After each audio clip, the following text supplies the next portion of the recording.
Alma Angeles, and you're watching Eagle News International. Good evening, CJ. Good evening, Alma, and good evening to everyone joining the broadcast. Here are the top headlines tonight. A ceasefire is at hand in the war between Israel and Hamas, and word of the truce came from Israel, and Hamas quickly agreed. The Japanese government decided to add Okinawa to areas under a COVID-19 state of emergency as infections in the southern island prefecture surge. Presidential spokesperson Harry Roque announced that religious gatherings are now allowed up to 30% capacity in Metro Manila. And the BBC was under pressure on Friday after unprecedented criticism from the royal family about its 1995 interview with Princess Diana, damaging its reputation as it fights attacks on several fronts.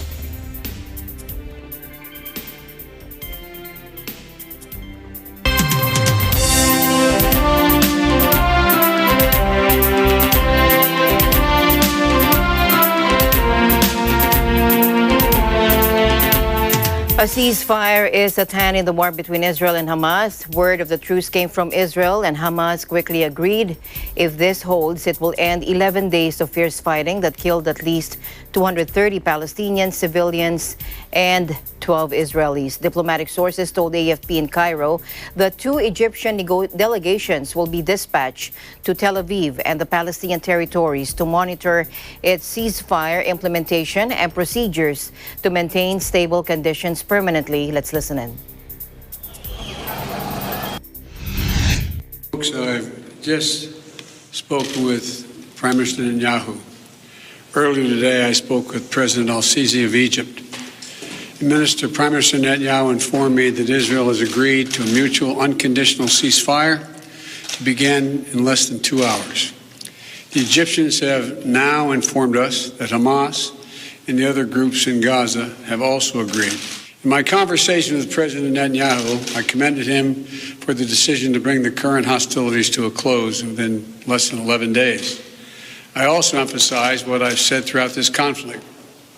The United States fully supports Israel's right to defend itself against indiscriminate rocket attacks from Hamas and other Gaza-based terrorist groups that have taken the lives of innocent civilians in Israel. The United States committed to working with the United Nations, and we remain committed to working with the United Nations and other international stakeholders to provide rapid humanitarian assistance and to marshal international support for the people of Gaza and the Gaza reconstruction efforts. I commend Egypt and Qatar for the efforts carried out in close coordination with the UN to help restore calm to Gaza and Israel. And I call on all sides to observe the ceasefire. I stress that Israeli and Palestinian leaders have a responsibility beyond the restoration of calm to start a serious dialogue to address the root causes of the conflict. But the ceasefire is, I hope that it will finish good. Do you believe it can? No, I don't believe that it finished good.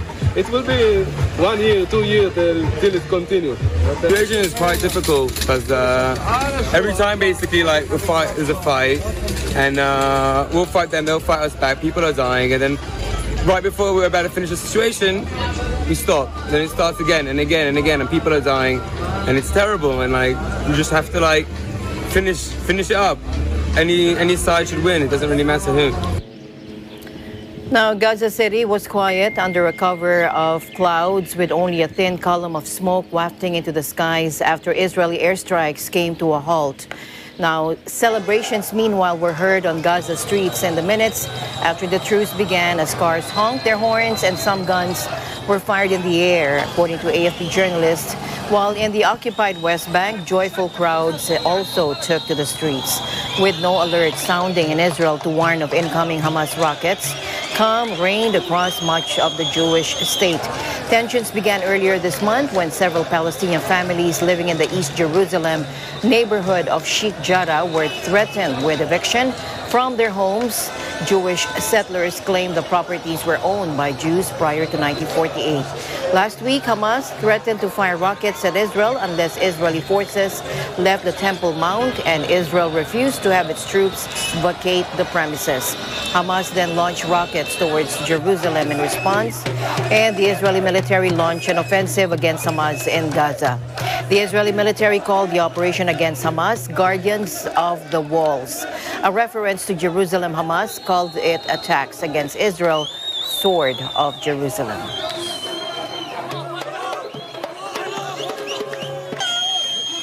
Now, here in the Philippines, a total of 2,586 individuals have recovered from COVID-19, according to the Department of Health today.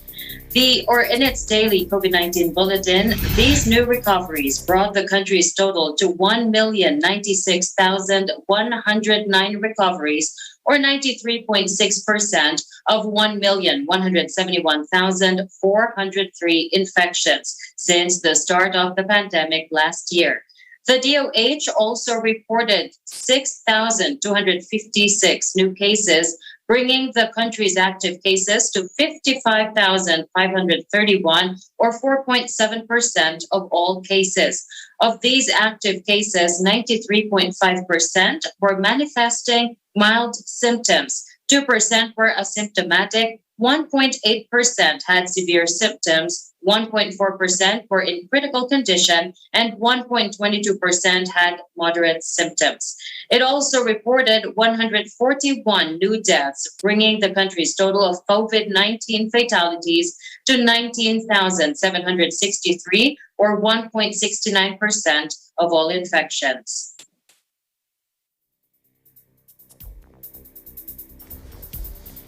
And staying in the country, presidential spokesperson Harry Roque announced that religious gatherings are now allowed up to 30% capacity in Metro Manila. Metro Manila is still under general community quarantine, but with heightened restrictions. And this will be until the end of the month. Let's listen in.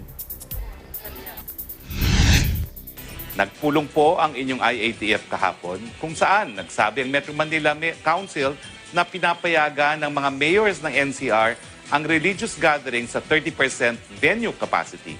Kung matatandaan po ninyo, una nang pinayagan ng IATF ang religious gatherings na hanggang 10% ang venue capacity sa ilalim ng general community quarantine with heightened restrictions.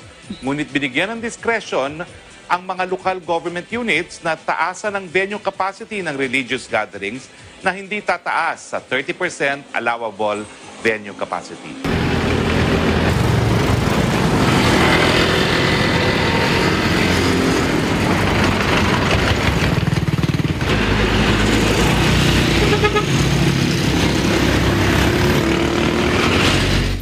An infectious disease expert said the public can rest assured that all the available vaccines in the Philippines have undergone thorough evaluation to ascertain their safety and efficacy in preventing severe COVID-19 disease. Take a look.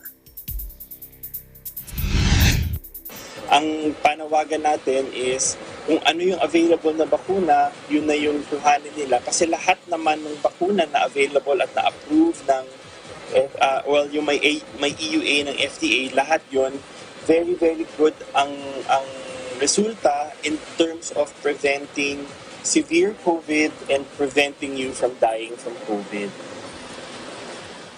So, base po sa datos na mula sa mga clinical trials ng mga bakuna, kapag nabakunahan ka na ng 2 doses ng kahit anong vaccine, mapa Pfizer yan, Moderna, Sinovac, almost 100% yung protection that vaccine provides. So maliit na porsyento na lang yung risk na magkakaroon ka ng severe COVID o mamamatay ka from COVID.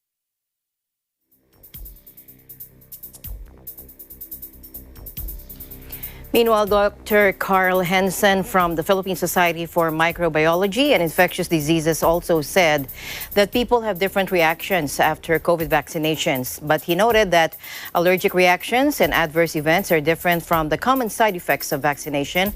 Again, let's listen in. That is true po. Pero unang-una, ang reaction ng isang pasyente will be different from the next person, no? May mga tao na who never really develop any of these reactogenic symptoms, yung mga lagnat, yung pananakit ng katawan. Pero kapag nag-develop ka ng symptoms first dose, minsan medyo mas grabe yung symptoms sa second dose. So kung yung unang dose, medyo nanghina ka na, nakita ang katawan mo, baka sa second dose, you might want to take a leave of absence the following day, no? Kasi minsan mas malala yung symptoms. But again, these are expected symptoms, no? If we're talking about muscle pains, joint pains, lagnat, okay lang yun. Makukuha ng paracetamol yun and pwedeng ipahinga sa bahay.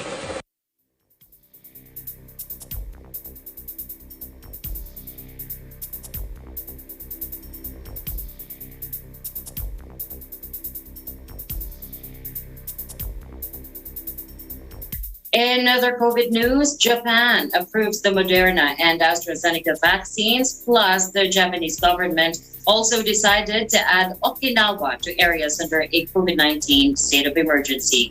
Joining us is Dennis Liu of our EBC Japan Bureau. Dennis.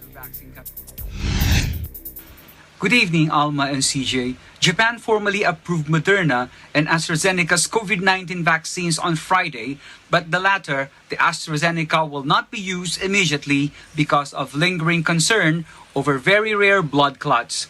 9 regions, including Tokyo, are already under a virus state of emergency, with the measure now being expanded to Okinawa in the south. Until now, only Pfizer-BioNTech was available in Japan after being approved in February. And so far, just 2% of the country's 125 million residents are fully vaccinated. Only medical workers and the elderly are so far eligible for vaccines, with no time frame yet for expanding the rollout. 2 mass vaccination centers operated by the military will open next week in Tokyo and Osaka to administer the 2-shot Moderna vaccine. Initially to the over 65s, there is no timeline yet for use of AstraZeneca jab, which some countries have restricted or dropped from their vaccine campaigns over rare blood clot concerns. Even though experts say the benefits outweigh the risks, Moderna's chief executive told the Nikkei newspaper on Friday that it was considering manufacturing the vaccine in Asia, possibly in Japan. Meanwhile, the Japanese government's expert panel on the coronavirus today has approved a plan to add Okinawa to the list of prefectures where a state of emergency has been declared. Okinawa will be under state of emergency from Sunday through June 20th. The state of emergency currently covers 9 prefectures, including Tokyo and Osaka. The minister in charge of the coronavirus response, Nishimura Yasutoshi, noted that the number of new cases and hospital beds occupancy rates show that Okinawa needs tougher countermeasures. He also suggested calling for restaurants and bars to stop serving alcohol and asking tourists to refrain from visiting the prefecture. The minister in charge of the coronavirus response, Nishimura Yasutoshi, told a panel meeting on Friday that infections are spreading across Japan and the healthcare system is overstretched in some areas. This is the latest for now. Reporting from Tokyo, Japan, this is Dennis Liu. We live in interesting times. In other news, Tokyo could freeze all aid to Myanmar. Japan's foreign minister warned in an interview published on Friday as the military junta continues to use lethal force against opponents of its coup. Japan is the top donor to Myanmar and has already suspended new aid after the military ousted civilian leader Aung San Suu Kyi. But Toshimitsu Motegi, speaking to the Nikkei newspaper, said the freeze could be expanded. He has said Japan is Myanmar's largest provider of economic economic assistance, and Tokyo has long-standing relations with the country's military. According to the Nikkei, Japan provides $1.74 billion in development aid to Myanmar in fiscal 2019, more than any other country with disclosed figures. China's aid figures are not public. A Japanese journalist arrested covering the aftermath of the coup was released last week and returned to Tokyo. His release came as Japan said it had offered Myanmar $4 million in emergency aid through the World Food Program. Speaking in Tokyo on Friday, the journalist Yuki Kitazumi called on Japan's government to have the courage to use its leverage with Myanmar's military.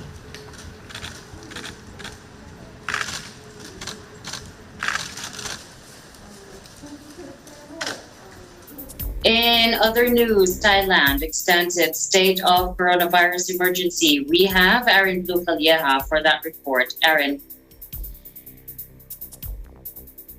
Good evening, CJ. So this is the latest update here in Bangkok, Thailand. The nationwide state of emergency in Thailand has been extended again until the end of July as the Center for COVID-19 Situation Administration, headed by Prime Minister Prayut Chan-o-cha, says it may take 2 or more months to bring the current COVID-19 situation under control. Since March 2020, the nationwide state of emergency have been placed and due to expire at the end of May 2021. The emergency decree is up to 3 months at a time. Hence, it's being extended repeatedly. In early April of this year, the third wave of infections began and is thought to have originated in Bangkok's nightclubs in Tonglo district. In this new round of infection, over 94,000 cases have been found. In the past 24 hours, the Public Health Ministry reported 3,481 new COVID cases, including 951 new cases in prison cells and 32 fatalities. The total COVID-19 cases in Thailand as of today rose up to 123,066, and the death toll is at 735. Back to you, CJ. Thank you so much for your report coming out of Thailand. Please do take care over there and tell us more if you hear any new developments. Okay, thanks so much. And that is the latest update here in Bangkok, Thailand. This is your EBC correspondent, Aaron Blucalieja. We live in interesting times. Thank you, Aaron. Up to 3 times more people have died due to the pandemic than indicated by the officially recorded COVID deaths. That according to the World Health Organization. Let's listen in. I think we are safe to say on the lower bounds that what we are seeing today, 3.4 million deaths, this number truly would be about 2 to 3 times higher. So I think safely about 6 to 8 million deaths could be an estimate on a cautionary note, with a cautionary note. So far, more than 3.4 million deaths worldwide have officially been attributed to COVID-19 since the disease first surfaced in China in late 2019. But according to a global health statistics report from the WHO, far more people have died that would otherwise not have, had it not been for the pandemic, either due to COVID or because they could not get treatment for other ailments. In 2020, the report found there had been at least 3 million excess deaths due to directly or indirectly to COVID-19, while the official number of COVID deaths was 1.8 million at the end of the year.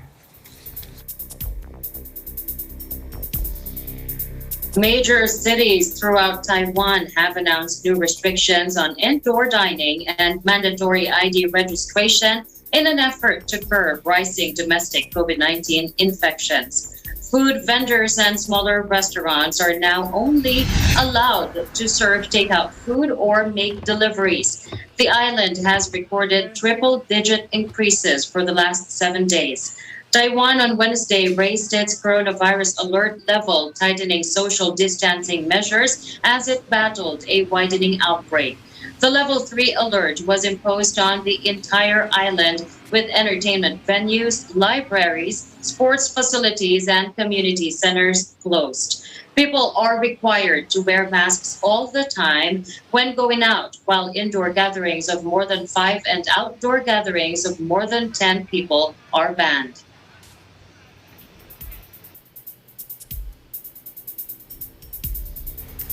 In other news now, U.S. Secretary of State Antony Blinken and Russian Foreign Minister Sergei Lavrov seek to ease tensions in their first meeting since President Joe Biden took office. During their talks in Reykjavik on the sidelines of the Arctic Council meeting, both foreign ministers say they are ready to cooperate, but they issued firm warnings reflecting the wide gulf between the rival powers. Let's take a look. It's also no secret that we have our differences. And when it comes to those differences, as President Biden has also shared with President Putin, if Russia acts aggressively against us, our partners, our allies, we'll respond. Беседа мне показалась конструктивной. Есть понимание необходимости преодолеть нездоровую ситуацию, которая сложилась в отношениях между Москвой и Вашингтоном в предыдущие годы. Statements before the face-to-face talks on the sidelines of the Arctic Council meeting in Iceland didn't appear to bode well for de-escalation of tensions. Blinken had called for the Arctic to become a laboratory for cooperation focused on common challenges such as the fight against global warming. But Lavrov issued a strongly worded warning on Monday, and he said, quote, "It has been absolutely clear for everyone for a long time that this is our territory and this is our land." Lavrov accused Norway of trying to justify the need for NATO to come into the Arctic. He also insisted Russian military activity in the region was absolutely legal. The Russian warning prompted Blinken on Tuesday to stress that Washington wanted to avoid a militarization of the Arctic. Meanwhile, the BBC was under pressure on Friday after unprecedented criticism from the royal family about its 1995 interview with Princess Diana, damaging its reputation as it fights several attacks on different fronts. The couple's eldest son and second in line to the throne, Prince William, on Thursday was scathing in his criticism of the taxpayer-funded broadcaster, accusing it of failing Diana and the public and worsening his parents' relationship. Take a look. I would like to thank Lord Dyson and his team for the report. It is welcome that the BBC accepts Lord Dyson's findings in full, which are extremely concerning. That BBC employees lied and used fake documents to obtain the interview with my mother, made lurid and false claims about the royal family, which played on her fears and fueled paranoia, displayed woeful incompetence when investigating complaints and concerns about the programme, and were evasive in their reporting to the media and covered up what they knew from their internal investigation.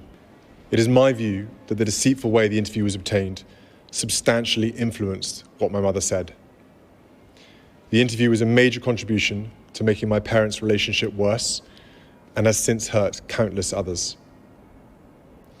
It brings indescribable sadness to know that the BBC's failures contributed significantly to her fear, paranoia, and isolation that I remember from those final years with her. She was failed not just by a rogue reporter, but by leaders at the BBC who looked the other way rather than asking the tough questions. It is my firm view that this panorama programme holds no legitimacy and should never be aired again. It effectively established a false narrative which for over a quarter of a century has been commercialised by the BBC and others. Princes William and Harry on Thursday hit out at the BBC and journalist Martin Bashir over the deceitful way Bashir obtained his explosive TV interview with Princess Diana, their late mother, in which she detailed her troubled marriage to Prince Charles. Questions have long been asked about how Bashir convinced Diana on the BBC's flagship Panorama program, which was watched by a record 22.8 million people and won a string of television awards. In it, she famously said there were 3 people in her marriage: her, Charles, and his longtime mistress and now wife, Camilla Parker Bowles, and also admitted adultery. A 1996 internal inquiry by future BBC chief Tony Hall and another senior figure, Anne Sloman, cleared Bashir of wrongdoing. But now, retired senior judge John Dyson called that probe flawed and woefully ineffective. In other news, a skyscraper in southern China that caused panic when it started to shake earlier this week will now stay closed for the foreseeable future. The owner of the building said, as the cause of the swaying is being investigated. Take a look. This 300-meter or 1,000-foot Seg Plaza in the southern city of Shenzhen near Hong Kong began shaking in the early afternoon of Tuesday. Now that prompted people inside and those on the streets below to flee. Emergency management officials quickly ruled out an earthquake as the cause of the wobble in the tech hub's Fujian district. A day after the building was evacuated, the U.S. consulate in nearby Guangzhou on Wednesday warned citizens to avoid the area surrounding the tower, warning of inadequate information to assess the safety risks.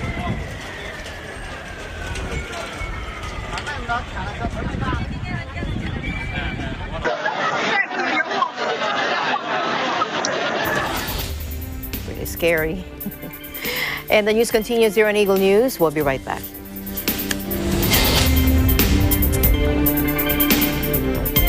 Mula noon hanggang ngayon, gabay natin ang MTRCB ratings sa matalino at responsableng panonood.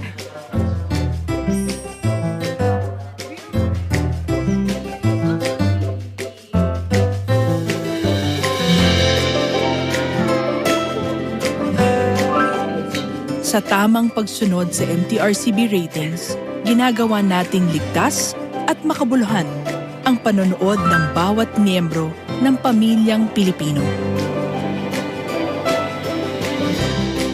Lumipas man ang panahon hanggang may pamilyang Pilipino, andyan ang MTRCB. Arnie Aquino here at Hatley Castle, one of the filming locations for the X-Men series. Don't forget to tune in to Digital Nest only on Net25.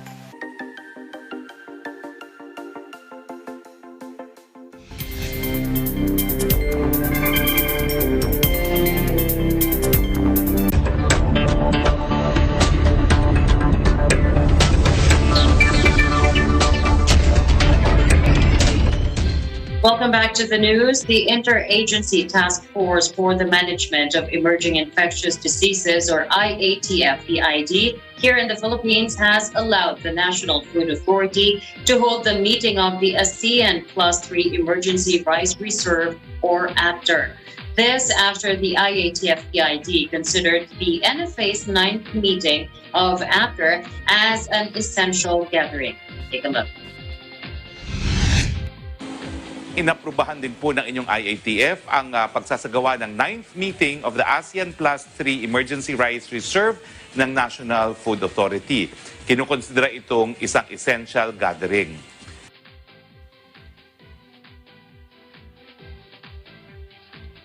ASEAN +3 Emergency Rice Reserve is a regional cooperation mechanism involving the Association of Southeast Asian Nations member countries plus South Korea, Japan, and China. It aims to strengthen food security, alleviate poverty, eradicate malnourishment, and provide emergency rice assistance to victims of natural calamities in ASEAN countries. On May 15, Duterte signed Executive Order 135, which lowers the most favored nation tariff rates on rice to 35% from 40% for in-quota purchases and 50% for out-quota purchases for 1 year. The U.S. Treasury Department on Thursday called for a tax on transfers of cryptocurrencies between businesses as it looks to raise revenue to pay for a $1.6 trillion spending proposal aimed at expanding education and social protection. The idea, part of a larger effort to fund the American Families Plan, including through increased taxes on the wealthy, would require businesses that receive crypto assets with a fair market value of more than $10,000 be reported to the Internal Revenue Service or Tax Authority. Treasury said accounts or payment services that use cryptocurrency, like Bitcoin, would also be covered by new reporting requirements. Taxing the digital assets is part of a larger plan the Treasury detailed to increase staffing and enforcement powers at the IRS, with a goal of closing the gap between what the government is owed in taxes and what it actually receives. The department estimated that gap was nearly $600 billion in 2019 and would grow to nearly $7 trillion over the next decade unless addressed.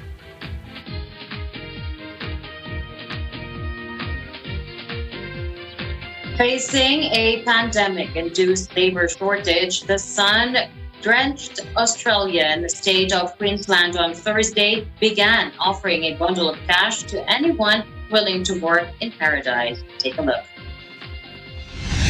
What people are saying is they need more assistance with hospitality workers, cooks, chefs, and in our hotels, we can open up more bedrooms if we can get some cleaners and more staff to work in our hotels as well. So it's a good problem to have, and we just hope that this $7.5 million package will actually help the industry. This is paradise, but it is not the paradise that makes the difference, it's the people that make the difference. It's the talented workforce who create those memorable moments. And what we want to be able to do this winter is help so many of those businesses who are trying to close the $2 billion gap left behind by COVID in 2020.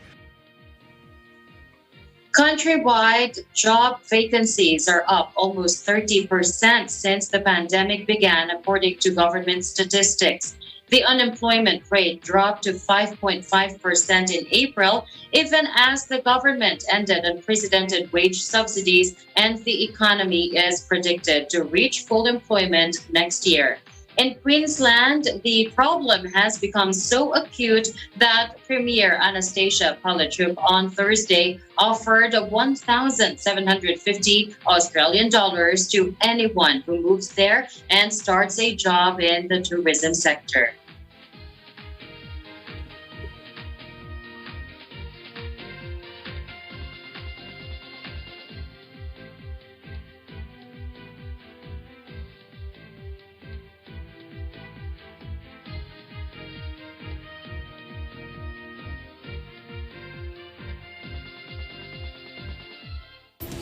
Very attractive incentive there. Eagle News will be back with more stories. Please don't go away.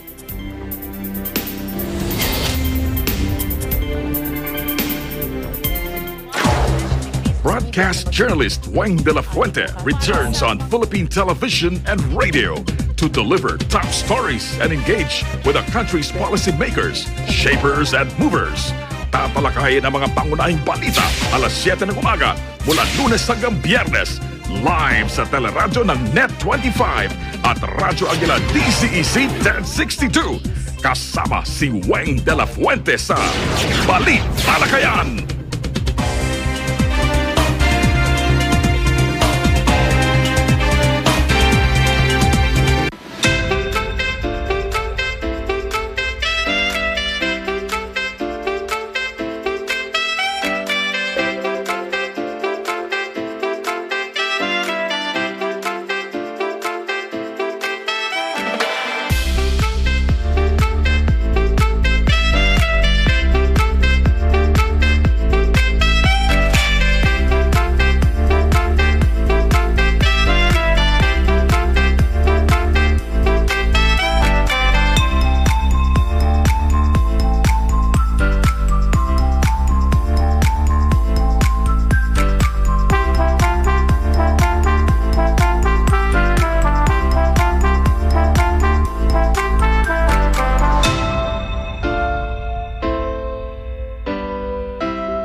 Welcome back. Thousands of Australians marched in nationwide climate protests today, with many school children skipping classes to voice their anger at a massive new gas project and government foot dragging on emissions targets. Let's listen in.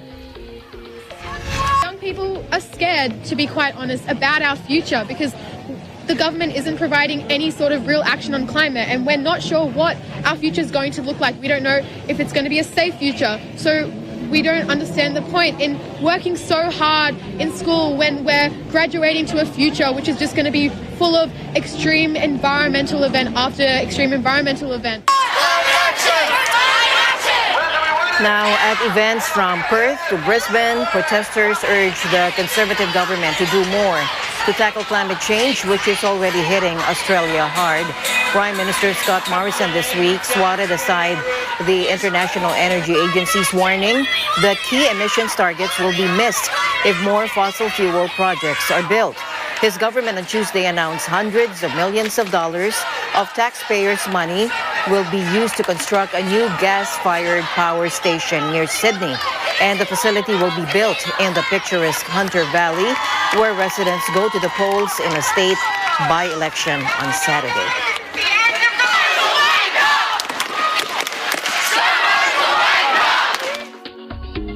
A quiet emission of steam plume has been monitored at the Taal volcano's main crater, the Philippine Institute of Volcanology and Seismology, or PHIVOLCS, said today.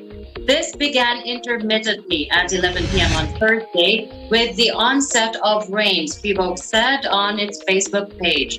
Activity at the main crater consisted of the upwelling of hot volcanic fluids in its lake, and this is generating a voluminous steam plume 2 kilometers high, drifting southwest, according to PHIVOLCS. No volcanic earthquake or infrasound from Taal's volcanic activity was recorded since 12:36 p.m. yesterday.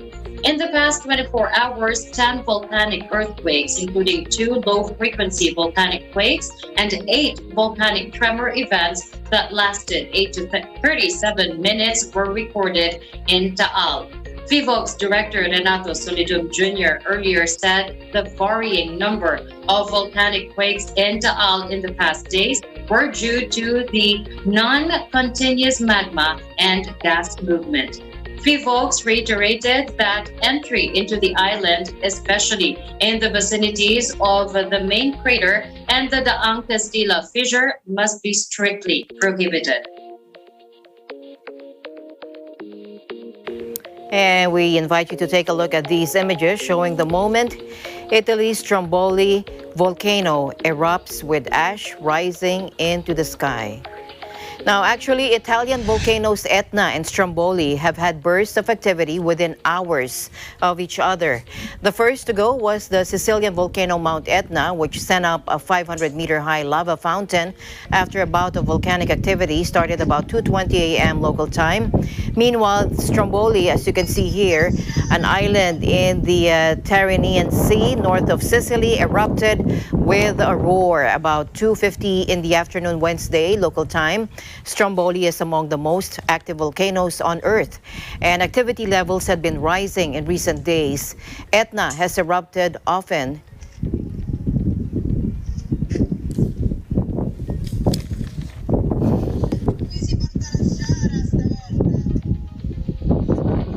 Hundreds of Greek firefighters fought for a second day today to bring a large forest blaze under control, with better weather conditions providing hope the flames could be subdued. Authorities said it is estimated that over 40 square kilometers or 16 square miles of pine forest and other land are estimated to have been razed already. The State Civil Protection Agency on Thursday had said Hundreds of people had been evacuated from 17 villages and hamlets in the surrounding area, as well as from local monasteries. To indicate the speed of the fire, authorities said it had crossed 10.3 kilometers in less than 5 hours on Thursday. The National Observatory in Athens said the smoke had reached the Cycladic Islands as far as Ikaria.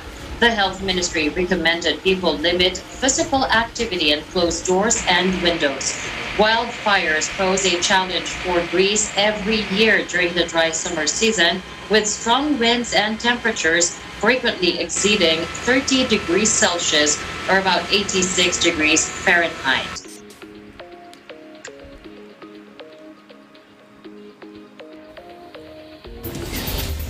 And we'll be back with more news right after this break.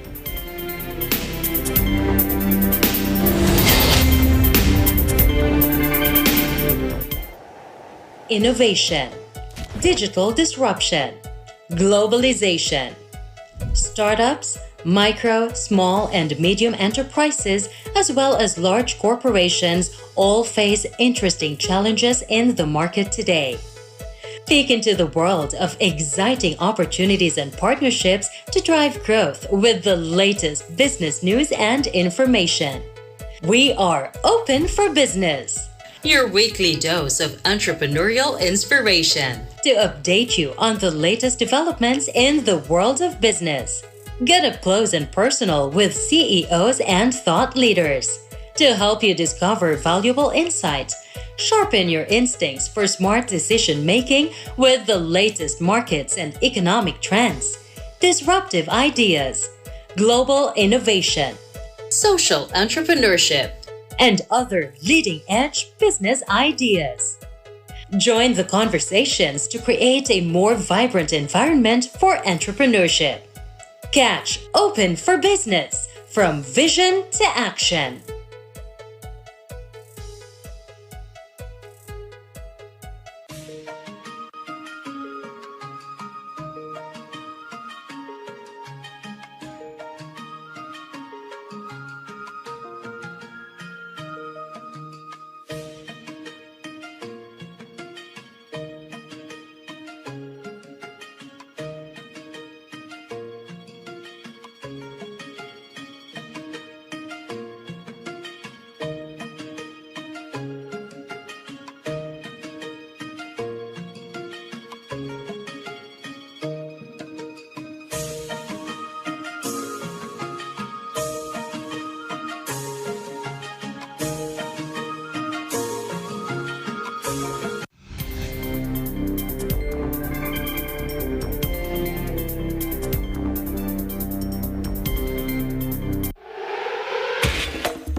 We go now to NBA action. Washington showed their ability to bounce back by rolling over the Indiana Pacers 142-115 in the NBA's play-in tournament to grab the 8th and final seed in the Eastern Conference postseason.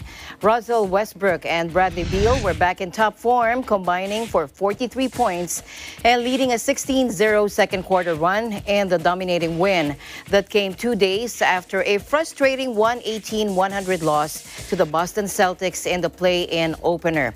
Beal finished with 25 points and Westbrook delivered 18 points, 15 assists, and 8 rebounds for the Wizards, who reached the postseason for the first time since 2018 when they lost in the first round to the Toronto Raptors.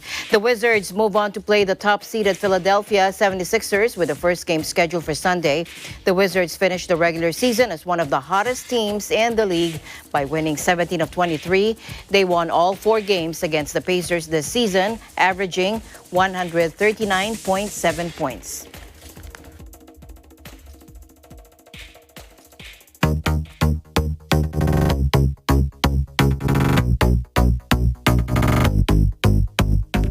Culture lovers return to the theater in London after a year of closure due to the coronavirus pandemic. bringing hopes of recovery for the beleaguered culture sector. Theaters, cinemas, museums, and other cultural venues reopened in most of the UK on Monday. Here's Patricia Rodriguez for the report. The curtain went up again in Britain's theaters this week after a year of closure due to the coronavirus pandemic, bringing hopes of recovery for the beleaguered culture sector. Jessica Campbell, a show producer at the Bush Theatre, has this to say.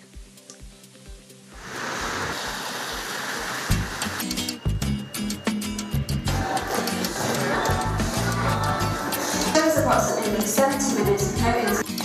I think it's extraordinary. It's to be in a room full of other people. Just feels so radical and brave, and and to see people sitting around having a drink before the show, and to hear conversations happening after the show. You feel like you're part of a community again, which is what people come to the theatre for.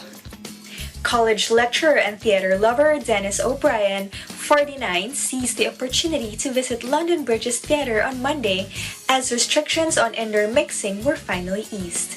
Another theatre goer, Heather Alderson, a 56-year-old advertising employee, braved a downpour and booked an hour off work to visit a theatre for the first time in more than 12 months. Grace Wilson, a medical secretary, has this to share of her experience. It feels good. It feels like things are getting back to normal, that we're able to enjoy a live performance. And it's nice to come out and meet my friends.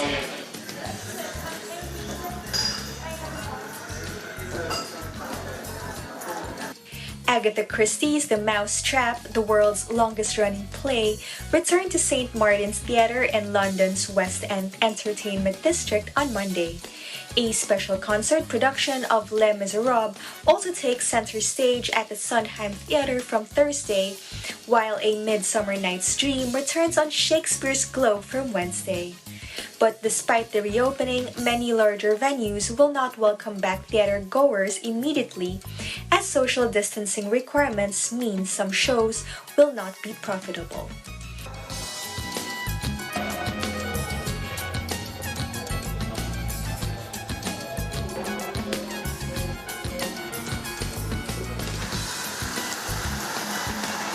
Reporting from London, United Kingdom, I'm Patricia Rodriguez. We live in interesting times.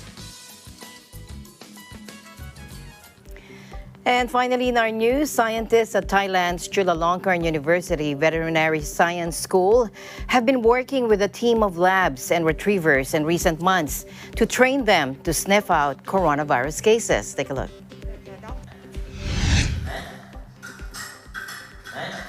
They didn't identify the virus. They are not PCR machine. So what they detect is the volatile organic compounds that produced from our body by cell metabolism of the infected organ. We have volunteers who donate their sweat for the study, and those were confirmed by PCR already that they were infected, and we did the doctor, the human doctor, delivered the samples to us, and gave to the dogs. The dog has its own capability that never been shown up before, and it's amazing for us to know that their nose, their receptors in the nose, can help human patients to screen the pandemic disease like this. Now, tests show that the animals have an accuracy rate of nearly 95% in detecting infected asymptomatic patients. It's understood the dogs will be used in addition to regular screen processes, and the dogs will offer an alternative, speedy method to testing for COVID-19, especially when it comes to screening bedridden patients.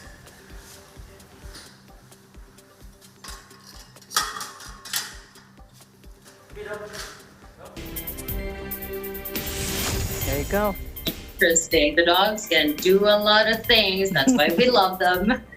That's it for tonight's broadcast. Thank you so much for joining us. I am CJ Farrell. Please join us again tomorrow. And at the end of the day, there remains so much more to be grateful for. We'll see you back tomorrow. I'm Alma Angeles, and we live in interesting times.